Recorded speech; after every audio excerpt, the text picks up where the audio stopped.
अस्सलामुअलैकुम दोस्तों, welcome back to our channel find Urdu.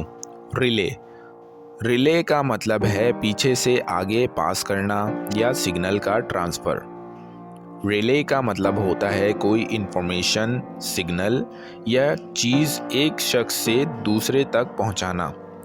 ये स्पोर्ट्स और टेक्नोलॉजी दोनों में यूज़ होता है।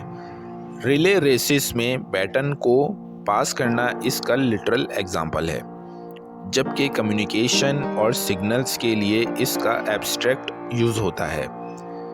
जैसे मैसेज को रिले करना बहुत ज़रूरी था। The manager relayed the instructions to the team.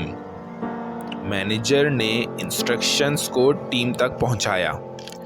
तो दोस्तों, रिले का मतलब है पास करना या किसी चीज़ को आगे पहुंचाना। उम्मीद है अब आपको रिले का मतलब समझ में आ गया होगा। मिलते हैं नेक्स्ट वीडियो में। शुक्रिया।